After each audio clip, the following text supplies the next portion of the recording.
ಹೇ guys, ಎಲ್ಲರಿಗೂ ನಮಸ್ಕಾರಗಳು. Welcome back to Sagar stories. ನಮಸ್ಕಾರ. ಟಾಪ್ ಕ್ರಿಕೆಟಿಂಗ್ ಅಪ್ಡೇಟ್ಸ್ಗೆ ಎಲ್ಲರಿಗೂ ಸ್ವಾಗತ ಬಾಸು. ಮೊದಲನೇ ಅಪ್ಡೇಟ್ಗೆ ಹೋಗೋಣ. ಯಾವುದೇ ಇಲ್ದಂಗೆ ಮೊದಲನೇ ಅಪ್ಡೇಟ್, ದಿನೇಶ್ ಕಾರ್ತಿಕ್ ಅವರು ಮಾತಾಡಿದ್ದಾರೆ ಫಿಲ್ ಸಾಲ್ಟ್ ಅವರ ಬಗ್ಗೆ. ಇದನ್ನು ಲಾಸ್ಟ್ ವಿಡಿಯೋದಲ್ಲಿ ನಿಮಗೆ ಅಪ್ಡೇಟ್ನ ಕೊಟ್ಟಿದ್ದೀನಿ, ಅಂದರೆ ಪ್ರಿವ್ಯೂ ವಿಡಿಯೋದಲ್ಲೇ ಫಿಲ್ ಸಾಲ್ಟ್ ಅವರು ಇವತ್ತಿನ ಮ್ಯಾಚ್ನ ಆಡ್ತಾ ಇಲ್ಲ ಅಂತ ದಿನೇಶ್ ಕಾರ್ತಿಕ್ ಅವರು ಕ್ಲೋಸ್ ಆಗಿ ಮಾನಿಟರ್ ಮಾಡಿಬಿಟ್ಟು ಹೇಳಿದ್ದಾರೆ, ಇಲ್ಲ ಅಮ್ಮ ಇವತ್ತು ಆಡ್ತಾ ಇಲ್ಲ, ಇವ್ರಿಗೆ ಆಡೋದಕ್ಕಾಗೋದಿಲ್ಲ ಅಂತ. ಸೊ ಅದು ಏನು ಇಂಜುರಿ ಆಗಿದೆ ಅನ್ನೋ ರಿಲೇಟೆಡು ಈಚೆ ಕಡೆ ಬಿಟ್ಕೊಂಡು ಕೊಟ್ಟಿಲ್ಲ ಇನ್ನೂ ಸಹ, ಅವ್ರಿಗೇನು ಸ್ಟ್ರೈನ್ ಆಗಿದೆ ಏನು ಆಗಿದೆ ಅಂತ. ಸೊ ಈ ಮ್ಯಾಚ್ ಮಿಸ್ ಮಾಡ್ಕೊತಾರೆ ಅಂತ ಜಸ್ಟ್ ಹೇಳಿದ್ದಾರೆ ಅಷ್ಟೇ. 2 ಮ್ಯಾಚ್ ಏನು ಅದನ್ನು ಕ್ಲೋಸ್ ಟು ಒಂಥರ ಪಕ್ಕನೇ ಇತ್ತು ಮ್ಯಾಚು, ಆದ್ದರಿಂದ ಮಿಸ್ ಮಾಡ್ಕೊಳ್ಳೋಂಥ ಪಾಸಿಬಿಲಿಟಿ ಇದೆ ಅಂತ ನಾನು ಲಾಸ್ಟ್ ಮ್ಯಾಚ್ ಇದ್ದಾಗಲೇ ಹೇಳಿದ್ದೆ. ಯಾಕಂದರೆ ಏನು ಲಾಂಗ್ ಗ್ಯಾಪ್ ಏನಿಲ್ಲ. So hopefully next match recover ಆಗುವಂಥ ಚಾನ್ಸಸ್ಸು ಇದೆ ಫಿಲ್ ಸಾಲ್ಟ್ ಅವರು. ಅಪ್ಡೇಟ್ ನಂಬರ್ 2, KKRನ ಪ್ಲೇಯರ್ ಆಗಿರುವಂಥ ರಘುವಂಶಿಗೆ IPL ಅವರು 20% ಆಫ್ ದ ಮ್ಯಾಚ್ ಫೀಸ್ನ ಫೈನಾಗಿ ಹಾಕಿದ್ದಾರಂತೆ. ಆ್ಯಂಡ್ ಒಂದು ಡಿಮೆರಿಟ್ ಪಾಯಿಂಟ್ನು ಕೂಡ ಹಾಕಿದ್ದಾರಂತೆ. ಕಿತ್ತಾಯ್ತು. ಥರ್ಡ್ ಕ್ಲಾಸ್ ಅಂತ ಅಂದರೆ ಇದೇ ಗುರು, ಇದೇ ಥರ್ಡ್ ಕ್ಲಾಸ್ ಥರ್ಡ್ ಅಂಪೈರ್. ನೆನ್ನೆ ಹೇಳಿದ್ದೀನಿ. ಹೌದು ಗುರು, ಏನೇನು ಅಬ್ಸ್ಟ್ರಾಕ್ಟಿಂಗ್ ದ ಫೀಲ್ಡ್ ಅಂತ. ಪಾಪ ಹುಡುಗ ಹೋಗ್ಬಿಟ್ಟು ಕ್ರೀಸ್ನ ರೀಚ್ ಆಗಬೇಕು ಅಂತ ಡೈವ್ ಆಗ್ತಾವನಲ್ಲಿ, ಇವ್ರು ಹೋಗ್ಬಿಟ್ಟು ಅಬ್ಸ್ಟ್ರಾಕ್ಟಿಂಗ್ ದ ಫೀಲ್ಡ್ ಅಂತ ಏನು ಅಡ್ಡ ನಿಂತ್ಕೊಂಡು ಹಿಂಗೆ ತೋರಿಸ್ಕೊಂಡು ನಿಂತ್ಕೊಂಡಿದ್ರು ಅಲ್ಲಿ ಅಬ್ಸ್ಟ್ರಾಕ್ಟ್ ಮಾಡೋದಕ್ಕೆ. ಬಾಲ್ಗೆ ಹಿಂಗೆ ಮುಂದೆ ತೋರಿಸ್ಕೊಂಡು ನಿಂತ್ಕೊಂಡಿದ್ರು ಅಲ್ಲಿ. ಬಾಲ್ ನೋಡ್ತಾ ಇದ್ರು, ಅಟ್ಲೀಸ್ಟು ಅವ್ರು ಬಾಲ್ ಬಿದ್ದಂಥ ಟೈಮಲ್ಲಿ ಬಾಲ್ನ ನೋಡ್ತಾ ಇದ್ರು ಅವರು. ಇಲ್ಲ ತಾನೆ, ಇವ್ರ ಮೇಲೆ ಆ್ಯಕ್ಷನ್ ತಗೊಂತಾರಲ್ಲ ಅವರು. ಅಲ್ಲ, ವಿಕೆಟ್ನ ಕಳ್ಕೊಳ್ಳೋದಲ್ಲ ಅಂತ ಅಲ್ಲಿ ಇವ್ರ ಮೇಲೆ ಡಿಮೆರಿಟ್ ಪಾಯಿಂಟ್ ಬೇರೆ ಹಾಕವ್ರಲ್ಲ ಅಲ್ಲಿ. ಸೊ ಫೈನ್ ಹಾಕೋದೇನೋ ಬಿಡಿ, ಡಿಮೆರಿಟ್ ಪಾಯಿಂಟ್ ಹಾಕೋದು ಸಿಕ್ಕಾಪಟ್ಟೆ ಹರ್ಟ್ ಆಗೋಗ್ಬಿಡುತ್ತೆ ಒಬ್ಬ ಪ್ಲೇಯರ್ಗೆ. ಫೈನ್ ಹಾಕೋದೇ ಹರ್ಟ್ ಆಗುತ್ತೆ. ವಿಕೆಟ್ನ ಔಟ್ ಇಲ್ಲ ಅಂತಲೂ ಕಳ್ಕೊಂಬಿಟ್ಟು ಈ ಥರ ಫೈನ್ ಹಾಕಿಸ್ಕೊಂಡ್ರು ಅಂತಂದರೆ ಇದಕ್ಕಿಂತ ಹರ್ಟ್ ಆಗೋವಂಥದ್ದು ಇನ್ನೂ ಒಂದು ಇರೋದಿಲ್ಲ. ಅಲ್ಲ, IPL ಅವರು ಅಂಪೈರ್ ಮೇಲೆ ಆಕ್ಷನ್ ತೊಗೊಳ್ಳೋದಿಲ್ವಾ? ಅವ್ರು ಮಾಡ್ತಿರೋ ತಪ್ಪು ಗುರು. ಎಲ್ಲ ನೆನೆ ಸಿಕ್ಕಾಪಟ್ಟೆ ರೊಚ್ಕೆದ್ದು ಬಿಟ್ಟಿದ್ರು. ಫ್ಯಾನ್ಸ್ಗಳಾಗಿರಲಿ, ಎಕ್ಸ್ ಕ್ರಿಕೆಟರ್ಸ್ಗಳಾಗಿರಲಿ, ಈ ಥರ ಏನಕ್ಕೆ ಡಿಸಿಷನ್ನ ಕೊಟ್ಟರು ಅಂತ. ಬಾಲ್ ಕಾಂಟ್ಯಾಕ್ಟ್ ಆದಂಥ ಟೈಮಲ್ಲಿ ಅಥವಾ ಅದಕ್ಕಿಂತ 1 ಸೆಕೆಂಡ್ ಹಿಂದೆ ಏನಾದ್ರು ನೋಡಿದ್ರು ಅವರು? ಇಲ್ಲ ತಾನೆ. ಅವ್ರ ಪಾಪ ಹೋಗ್ತಾಯಿದ್ರು. ಬೌಲರ್ನ ಇವರು ಫೀಲ್ಡರ್ನೇ ನೋಡಬಾರ್ದು. ಅವ್ರ ಪ್ರಕಾರ ಬ್ಯಾಟರು ಓಡ್ತಾ ಇರೋ ಫೀಲ್ಡರ್ನೇ ನೋಡಬಾರ್ದು. ಬಾಲ್ ಎಲ್ಲೈತೆ ಅನ್ನೋದು ನೋಡಲೇಬಾರ್ದು, ಹಂಗೆ ಓಡ್ತಾ ಇರಬೇಕು ಅಥವಾ ಹಿಂದಕ್ಕೆ ಬರಲೇಬಾರ್ದು. ಈ ಅಂಪೈರ್ ಪ್ರಕಾರ, ಈ ಥರ್ಡ್ ಅಂಪೈರ್ ಪ್ರಕಾರ ಅವ್ರಿಗೆ ಯಾರು ಹಾಕೋದಿಲ್ವ ಫೈನ್ನ? ಅವ್ರಿಗೆ ಯಾರು ಹಾಕೋದಿಲ್ವ ಡಿಮೆರಿಟ್ ಪಾಯಿಂಟ್ನ? ಈ ಒಂದು IPL ಅಲ್ಲಿ ಸಿಕ್ಕಾಪಟ್ಟೆ ವರ್ಸ್ಟಾಗಿ ಅಂಪೈರಿಂಗ್ನ ಮಾಡಿದ್ದಾರೆ. ಥರ್ಡ್ ಅಂಪೈರ್ಸೇ ಆಗಿರ್ಬೋದು, ಆನ್ಫೀಲ್ಡ್ ಅಂಪೈರ್ಸೇ ಆಗಿರ್ಬೋದು, ಸಿಕ್ಕಾಪಟ್ಟೆ ವರ್ಸ್ಟ್ ಡಿಸಿಷನ್ನ ಮಾಡಿದ್ರೆ. ಅದರಲ್ಲೂ ಥರ್ಡ್ ಅಂಪೈರ್ಸ್ಗಳು, ಮ್ಯಾಚ್ ರೆಫ್ರಿಗಳು ಯಾರು ಆಗಿರ್ಬೋದು, ಸಿಕ್ಕಾಪಟ್ಟೆ ಅವ್ರಿಗೆ ಹಾಕಬೇಕು ಡಿಮೆರಿಟ್ ಪಾಯಿಂಟ್ಸ್ಗಳನ್ನ, ಅವ್ರಿಗೆ ಹಾಕಬೇಕು ದಂಡನ, ಇವ್ರಿಗಲ್ಲ. ಅಪ್ಡೇಟ್ ನಂಬರ್ 3, ರೋಹಿತ್ ಶರ್ಮಾ ಅವರು ಕಾಣಿಸ್ಕೊಂಡಿದ್ದಾರೆ ನೆಟ್ಸಲ್ಲಿ. ಆಫ್ಟರ್ ಸೋ ಲಾಂಗ್ ಮಿಸ್ ಮಾಡ್ಕೊಂಡು ಒಂದು 2-3 ಮ್ಯಾಚ್ನ ಇವಾಗ ಮತ್ತೆ ರಿಟರ್ನ್ ಆಗುವಂಥ ಎಲ್ಲ ಪಾಸಿಬಿಲಿಟಿ ಕಾಣಿಸ್ತಾ ಇದೆ. ನೆಕ್ಸ್ಟ್ ಬರೋದೊಂದು ಬಿಗ್ ಮ್ಯಾಚ್ ಇದೆ 29ನೇ ತಾರೀಕು. ಸೊ ಈ ಮ್ಯಾಚು ಹೋಪ್ಫುಲಿ ಏನಾರು ಒಂದು ಇಂಪ್ರೆಸಿವ್ ಪರ್ಫಾರ್ಮೆನ್ಸ್ನ ಕೊಡ್ತಾರೆ ಅಂತ ಅಂದ್ಕೊಂಡಿದ್ದೀನಿ. ರೋಹಿತ್ ಶರ್ಮಾ ಅವರಾಗಿರಲಿ ಆ್ಯಂಡ್ ಮುಂಬೈ ಇಂಡಿಯನ್ಸ್ ಟೀಮ್ ಅವರು ಆಗಿರಲಿ. ಏನೋ ಟೀಮ್ ಚೆನ್ನಾಗಿದೆ ಮುಂಬೈ ಇಂಡಿಯನ್ಸ್ಗೆ, ಬಟ್ ಏನೂ ಆಗ್ತಾಯಿಲ್ಲ ಅವ್ರ ಕಡೆ. ಅದೇನಕ್ಕೆ ಅಂತ ಗೊತ್ತಿಲ್ಲ ಅಂತ ಹೇಳೋದಕ್ಕಾಗೋದಿಲ್ಲ. ಕ್ಲಿಯರ್ ಕಟ್ಟಿಗೆ ಕ್ಲಾರಿಟಿ ಇದೆ. ಕ್ಯಾಪ್ಟನ್ಸಿ ಯಾರಾದರೂ ಆಗಿರ್ಬೋದು, ಜೊತೆಗೆ ಪ್ಲೇಯರ್ಸ್ಗಳು ಫಾರ್ಮ್ನ ಕಳ್ಕೊಂಡಿದ್ದಾದರೂ ಆಗಿರ್ಬೋದು. ಸೊ ಇವೆಲ್ಲ ಕಲೆಕ್ಟಿವ್ ಆಗಿ ತೊಗೊಂಡು ನೋಡ್ತು ಅಂತಂದಾಗ ಮುಂಬೈ ಇಂಡಿಯನ್ಸ್ ಸ್ವಲ್ಪ ಡುಬಾಕ್ ಥರನೇ ಕಾಣಿಸ್ತಾ ಇದೆ. ಚೆನ್ನಾಗಿರುವಂಥ ಟೀಮ್. ಫಸ್ಟ್ ಮ್ಯಾಚ್ ಗೆದ್ದಾಗ ಹೆಂಗಿತ್ತು ಮುಂಬೈ ಇಂಡಿಯನ್ಸ್, ಪಕ್ಕಾ ಪ್ಲೇ ಆಫ್ಸು ಅನ್ನೋ ಥರ ಫ್ಯಾನ್ಸ್ ಇದ್ದರು. ಬಟ್ ಅದಾದ ನಂತರ ಆಗಿದ್ದೆಲ್ಲ ನಾಗೋವಂಥದ್ದು. ಅಪ್ಪ ಅಪ್ಡೇಟ್ ನಂಬರ್ 4 ನೋಡ್ರಪ್ಪ. ವೈಭವ್ ಸೂರ್ಯವಂಶಿ ಈ ಏಜಲ್ಲಿ ರೋಷ, ವೇಷ, ಆಕ್ರೋಶ, ಆವೇಶ ಈ ರೇಂಜಿಗೆ ಐತಲ್ಲಪ್ಪ. ಫುಲ್ಲು ಫ್ರಸ್ಟ್ರೇಟ್ ಆಗಿ ಹೋಗ್ಬಿಟ್ರಂತೆ. SRH ಅಗೇನ್ಸ್ಟ್ ಇವರು ಡಕ್ಔಟ್ ಆದ್ರಂತೆ. ಆ ಮ್ಯಾಚು ಇವರು ಸೋಷಿಯಲ್ ಮೀಡಿಯಾ ತೆಗೆದುಬಿಟ್ಟು ನೋಡಿದ್ರಂತೆ. ಸಿಕ್ಕಾಪಟ್ಟೆ ನೆಗೆಟಿವ್ ಆಗಿ ಹೇಳ್ಬಿಟ್ಟಿದ್ರಂತೆ ಇವ್ರ ಬಗ್ಗೆ. ಹಂಗೆ ಹಿಂಗೆ, ನೀನು ಹಿಂಗೆ ಅದನ್ನಂಗೆ, ಡಕ್ಔಟ್ ಆದೆ, ಪಕ್ಔಟ್ ಆದೆ, ಅದು ಇದು ಅಂತೆಲ್ಲ ಬಂದ್ಬಿಟ್ಟು ಹೇಳ್ತಾ ಇದ್ರಂತೆ.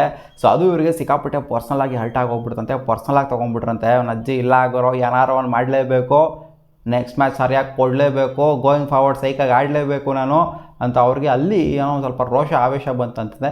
ಅಲ್ಲಿಂದ ಅಂದರೆ ಏನು ಬಂದು ಹಾಕಿರಲಿಲ್ಲ ಅಂದರೆ, ಯಾರೋ ಮೆಸೇಜ್ ಹಾಕಿರಲಿಲ್ಲ ಅಂತಂದಿದ್ರೆ, ಯಾರು ನೆಟ್ಗಾಡ್ತಿರಲಿಲ್ವ ಅಂತಂದರೆ, ಅದು ಒಂದು ಸ್ವಲ್ಪ ಕಿಡಿ ಬೇಕಾಗಿತ್ತು ಅಂತ ಹೇಳ್ತಾರಲ್ಲ, ಆ ಕಿಡಿ ಹತ್ಕೊಂಡಿದ್ದು ಅಲ್ಲಿ ಅಂತ ಹೇಳಿದ್ದಾರೆ. ಸೊ ಅದಕ್ಕೋಸ್ಕರನೇ ಈ ರೇಂಜಿಗೆ ಸೆಂಚುರಿ ಬಂದಿದ್ದು ಅಂತಲೂ ಕೂಡ ಹೇಳಿದ್ದಾರೆ. ಗ್ರೋ ಸುಮ್ಮನೆ ರಾಮ ಏನೇನು ಹೇಳ್ಬೇಡ ಅಲ್ಲಿ. ಏನು ಲಾಸ್ಟ್ ಸೀಸನ್ ಯಾರಾದರೂ ಹೇಳೋದಕ್ಕೆ ಬಂದಿದ್ರು ಇವರಿಗೆ ವೈಭವ್ ಸೂರ್ಯವಂಶಿಗೆ ಸೆಂಚುರಿ ಹೊಡಿಲ್ವ? 35 ಬಾಲಿಗೆ ಸೆಂಚುರಿನಾ? ಏನೋಪ್ಪ ಪ್ಲೇ ಫುಲ್ ಜೋಶಲ್ಲಿ ಅವರೇ ಹೇಳ್ತಾವ್ರು ಅಷ್ಟೇ. ಏನಾರು ಒಂದು ರೀಸನ್ ಬೇಕಲ್ವಾ ಹೇಳೋದಕ್ಕೆ. ಹಿಂಗಾಯಿತು ಹಂಗಾಯಿತು, ನಾನು ಅಲ್ಲಿ ಕಿಚ್ ಬಂತು, ಹಂಗೆ ಬಂತು, ಹಿಂಗೆ ಬಂತು ಅಂತೆಲ್ಲ ಸ್ವಲ್ಪ ಹೀರೋಯಿಸಮ್ನ ತೋರಿಸ್ತಾ ಇದ್ದಾರೆ Vaibhav Suryavanshi. Update number 5, exhaust ಆಗಿರುವಂಥ LSGಯ ಕ್ಯಾಪ್ಟನ್ ಆಗಿರುವಂಥ ರಿಷಬ್ ಪಂತ್ ಅಣ್ಣಲ್ಲ ಬಾಟಮ್ ಆಫ್ ದ ಟೇಬಲ್ ಹೋಗಿ ಕಚ್ಕೊಂಡ್ಬಿಟ್ಟಿದ್ದಾರೆ. ನಜ್ಜಿ ಬ್ರೇಕ್ ಬೇಕೇ ಬೇಕು ಗುರು, ನನ್ನ ಕೈಲಿ ಆಯ್ತಾ ಇಲ್ಲ ಅಂತ ಹೇಳಿದ್ದಾರೆ. ಬ್ರೇಕ್ ಬೇಕಂತ ಅಣ್ಣಂಗೆ ಕೊಡಬೇಕು ಬ್ರೇಕ್ನ. ಒಂದು ಲಾಂಗ್ ಗ್ಯಾಪ್ ಕೊಟ್ಬಿಡ್ಬೇಕು. ಒಂದು ವಾರಕ್ಕಿಂತ ಜಾಸ್ತಿ ಮ್ಯಾಚ್ ಆಡಿಸ್ಬಾರ್ದು ಇವರಿಗೆ. ಸೊ ಈ ನೆಕ್ಸ್ಟ್ ಶೆಡ್ಯೂಲ್ ಹೆಂಗಿದೆಯೋ ಗೊತ್ತಿಲ್ಲ, ನೋಡಿಲ್ಲ ಇವ್ರ ಶೆಡ್ಯೂಲು. ಒಂದು ಲಾಂಗ್ ಬ್ರೇಕ್ ಬೇಕು ನನಗೆ ಅಂತ ಹೇಳಿದ್ದಾರೆ. ಇವ್ರಿಗೆ ಮಾತ್ರ ಅಂತಲ್ಲ, ಟೀಮ್ಗೆ ಬೇಕಂತೆ. ನಿಕ್ಲಸ್ ಪೂರನು ಒಳ್ಳೆ ಫಾರ್ಮಲ್ಲಿಲ್ಲ, ಅದ್ರ ಬಗ್ಗೆನೂ ಕೂಡ ಮಾತಾಡಿದ್ದಾರೆ. ಸಿಕ್ಕಾಪಟ್ಟೆ ಡಿಸ್ಕಸ್ ಮಾಡಿದ್ರಂತೆ. ಡಿಸ್ಕಷನ್ ಏನೂ ಆಗ್ತಾಯಿಲ್ಲ, ಏನು ಮಾಡೋಕ್ಕಾಗುತ್ತೆ. ಎಷ್ಟೊಂದು ಟೀಮ್ಗಳಿಗೆ ಆಗ್ತಾವೆ ಒಂದೊಂದು ಟೈಮು. ಬಟ್ ಇವರು ಓನರ್ ಇದ್ದಾರಲ್ಲ, ಚೆನ್ನಾಗಿದೆ ಟೀಮ್ನ ಅಧ್ವಾನ ಮಾಡ್ಕೊಂಡಂಥ ಓನರ್ ಅಂತಂದರೆ ಇವರೇನೇ. ನಿಜವಾಗ್ಲೂ ಚೆನ್ನಾಗಿತ್ತು LSG. ಫಸ್ಟ್ 3 ಇಯರ್ಸ್ ಏನಾಡಿದ್ರು ಸಖತ್ತಾಗಿತ್ತು LSG. ಸೊ ಸಖತ್ತಾಗಿದ್ದಂಥ ಟೀಮ್ನ ವರ್ಸ್ಟ್ ಮಾಡ್ಕೊಂಡಿದ್ದು, ಆದಷ್ಟು ವರ್ಸ್ಟ್ ಎಷ್ಟು ಮಾಡ್ಕೋಬೇಕೋ ಅಷ್ಟು ಮಾಡ್ಕೊಂಬಿಟ್ಟಿದ್ದಾರೆ. ಸೊ ರಿಷಬ್ ಪಂತ್ನ ಬ್ಲೇಮ್ ಮಾಡಿದ್ರೆ ಏನಲ್ಲಿ, ಅವ್ರು ಹೇಳಿದ್ರೆ ಬಂದ್ಬಿಟ್ಟು 27 ಕೋಟಿ ನಾನು ನೀನು ಅಂತ ತಗೊಂಬಿಟ್ಟು ನೀನು ಇಲ್ಲಿ ಕ್ಯಾಪ್ಟನ್ಸಿ ಕೊಡು ಅಂತ. ಯಾರು ಫಾರ್ಮಲ್ಲಿ ಯಾರು ಚೆನ್ನಾಗಿ ಆಡ್ತಾ ಇಲ್ಲ. ಸಿಂಪಲ್ಲಾಗಿ ಬ್ರೇಕ್ ತೊಗೊಂಡು ವಾಪಸ್ ಬರ್ತೀವಿ ಅಂತ ಹೇಳಿದ್ರೆ ಹೋಪ್ಸ್ ಇದೆ, ಕಮ್ ಬ್ಯಾಕ್ ಮಾಡ್ತೀವಿ ಅಂತ. ಹೋಪ್ಸ್ ಇಟ್ಕೊಬೇಕು. ಹೋಪ್ಸ್ ಇಟ್ಕೊಂಡಿಲ್ಲ ಅಂದರೆ ಏನು ಆಡೋದಕ್ಕೆ ಆಗಲ್ಲ. ಒಂದು ಬಾಲ್ನೂ ಕೂಡ ಆಡೋದಕ್ಕೆ ಆಗೋದಿಲ್ಲ ಅಲ್ಲಿ. ಹೋಪ್ಸ್ ಕಳ್ಕೊಂತು ಅಂತಂದಾಗ ನೋಡೋಣ ಏನು ಮಾಡ್ತಾರೆ ಅಂತ LSG ಅವರು. ಅಪ್ಡೇಟ್ ನಂಬರ್ 6, ಕೃಣಾಲ್ ಪಾಂಡ್ಯ ಅವರು ಮಾತಾಡಿದರೆ ವೈಭವ್ ಸೂರ್ಯವಂಶಿ ಬಗ್ಗೆ. While growing up passion came first to me, fearless was built over time. Fearlessness ಅವ್ರಿಗೆ ಆಮೇಲೆ ಬಿಲ್ಡ್ ಆಯ್ತಂತೆ. ಫಸ್ಟು ತಾಳ್ಮೆ ಅನ್ನೋದು ಬಂದಿತ್ತಂತೆ. ಬಟ್ ನಮಗೆ ತಾಳ್ಮೆ ಗಿಳ್ಮೆ ಎಲ್ಲ ಕಾಣಿಸೋದಿಲ್ಲ ಕೃಣಾಲ್ ಪಾಂಡ್ಯಗೆ. ಇವಾಗ ಒಂಥರ ಫಿಯರ್ಲೆಸ್ನೆಸ್ಸೇ ಕಾಣಿಸೋದು. ಹಾರ್ದಿಕ್ ಪಾಂಡ್ಯಗಾಗಿರಲಿ, ಕೃಣಾಲ್ ಪಾಂಡ್ಯಗಾಗಿರಲಿ ಅದೇ ಕಾಣಿಸೋದು. This generation players like Vaibhav Suryavanshi and Priyansh Arya are already fearless. ಅಂದರೆ ಇವ್ರು ಹೇಳ್ತಿರೋದು ಹೆಂಗೆ ಅಂತಂದರೆ, ನಮಗೆ ಫಿಯರ್ಲೆಸ್ ಅನ್ನೋದು ನಿಧಾನಕ್ಕೆ ಬಂತು. ಬಟ್ ಇವ್ರಿಗೆ ಯಂಗ್ಸ್ಟರ್ಸ್ಗಳು ಆಲ್ಮೋಸ್ಟ್ ಎಷ್ಟು 15 ವರ್ಷ 14 ವರ್ಷ ಇವಾಗ ಇಂಥ ಟೈಮಲ್ಲೇ ಫಿಯರ್ಲೆಸ್ನೆಸ್ ಬಂದುಬಿಟ್ಟಿದೆ. ಸೊ ಜನ್ರೇಷನ್ ಹೆಂಗೆ ಡೆವಲಪ್ ಆಗಿದೆ ಅಂತ ನೋಡ್ಬಿಟ್ಟು ನನಗೆ ಸಿಕ್ಕಾಪಟ್ಟೆ ಖುಷಿ ಆಗ್ತಾ ಇದೆ ಅಂತ ಹೇಳಿದ್ದಾರೆ. ಹೌದು, ಒಬ್ಬ ಚಿಕ್ಕ ಪ್ಲೇಯರು ಒಬ್ಬ ದೊಡ್ಡ ಪ್ಲೇಯರ್ಸ್ಗಳ ಜೊತೆಗೆ ಆಡ್ತಾ ಇದ್ದಾನೆ ಅಂತಂದರೆ ಅವ್ನು ಇನ್ಫೀರಿಯಾರಿಟಿ ಕಾಂಪ್ಲೆಕ್ಸ್ ಅನ್ನೋದು ಒಬ್ಬ ಪ್ಲೇಯರ್ಗಿರುತ್ತೆ. ಫಸ್ಟ್ ಒಂದು ಭಯ ಇರುತ್ತೆ. ಬಟ್ ಭಯನೇ ಇಲ್ದಿರೋ ಥರ ಪ್ಲೇಯರ್ಗಳು ಪರ್ಫಾರ್ಮ್ ಮಾಡ್ತಿದ್ದಾರೆ. ಲೆಜೆಂಡ್ರಿ ಪ್ಲೇಯರ್ಗಳಿಗೆ ಟಕ್ಕರ್ ಕೊಡ್ತಾ ಇದ್ದಾರೆ, ಓವರ್ಟೇಕ್ ಮಾಡ್ತಾ ಇದ್ದಾರೆ ಅಂಥ ಪ್ಲೇಯರ್ಸ್ಗಳು. ಅವರೇ ಸ್ವಲ್ಪ ನಾಚಿಕೆ ಪಡ್ಕೊಬೇಕು. ಏನು ಗುರು ಹಿಂಗೆಲ್ಲ ಹೊಡಿತಾವ್ ಇವನು ಅಂತ ಅನ್ಕೊಬೇಕು.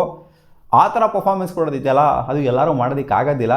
ಅದನ್ನು ಮಾಡಿ ತೋರಿಸ್ತಾ ಇದ್ದಾರೆ ಇವಾಗಿನ ಯಂಗ್ಸ್ಟರ್ಸ್ ಅಂತ ಹೇಳಿದ್ದಾರೆ. ಅಪ್ಡೇಟ್ ನಂಬರ್ 7, ಋತುರಾಜ್ ಗಾಯಕ್ವಾಡ್ ಏನೋ ಮ್ಯಾಚ್ ಸೋಲ್ತಾ ಇದ್ದಂಗೆ ಮಾತಾಡಿದರೆ I got off to a really good start. ಹೌದು, ಬೌಂಡ್ರಿ ಅಂತೂ ಫಸ್ಟ್ ಬೇಗನೆ ಬಂತು ಇವರಿಗೆ. And then I thought to keep up the momentum, but after the wicket falls, ಅಂದರೆ 4 ವಿಕೆಟ್ ಬೇಗ ಕಳ್ಕೊಂಡ್ರಲ್ಲ, ಅವಾಗ ಇವರಿಗೆ ಸ್ವಲ್ಪ ಸೈಕ್ ಆಗೋಗ್ಬಿಡ್ತಂತೆ. ಇಲ್ಲ ಗುರು, ಇಲ್ಲಿ ಪಾರ್ಟ್ನರ್ಶಿಪ್ನ ಬಿಲ್ಡ್ ಮಾಡಬೇಕು, ಕನ್ಸಾಲಿಡೇಷನ್ಗೆ ಹಾಕೊಬೇಕು, ನಾನು ಟೆಸ್ಟ್ ಮ್ಯಾಚಿಗೆ ಹಾಕೊಬೇಕು ನಾನು ಗೇರ್ನ ಅಂತ ಇವ್ರಿಗೆ ಅನಿಸ್ತಂತೆ. ಅದಕ್ಕೋಸ್ಕರ 40 ಬಾಲಿಗೆ 20 ಹೊಡೆಯೋ ಥರ ಆಯಿತು. ಸಿಕ್ಕಾಪಟ್ಟೆ ಟೊಕು ಆಡಿದ್ವಿ ಫಸ್ಟ್ 10 ಓವರಲ್ಲಿ ನಾವು.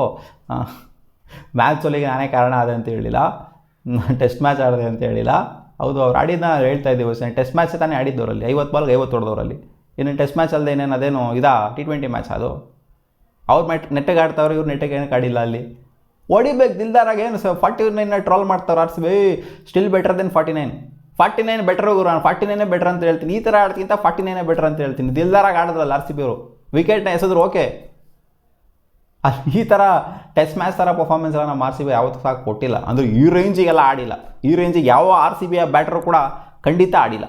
ಅಪ್ಡೇಟ್ ನಂಬರ್ 8, ರವಿಚಂದ್ರನ್ ಅಶ್ವಿನ್ ಅವರು ತುಂಬ ತಿಳ್ಕೊಂಬಿಟ್ಟಿದ್ದಾರೆ CSK ಅವರ ಬಗ್ಗೆ. ಯಾಕಂದರೆ CSK ಆಡಿದ್ರಲ್ಲಪ್ಪ, 2 ಸಲ ಆಡ್ಬಿಟ್ಟಿದ್ದಾರೆ ಇವರು CSKಗೆ.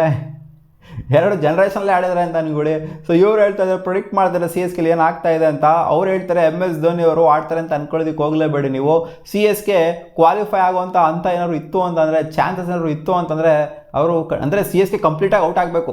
CSK ಆಗೋದೇ ಇಲ್ಲ, ಪಕ್ಕ ಇವರು ಟೂರ್ನಮೆಂಟಿಂದ ಔಟ್ ಆಗಬೇಕು.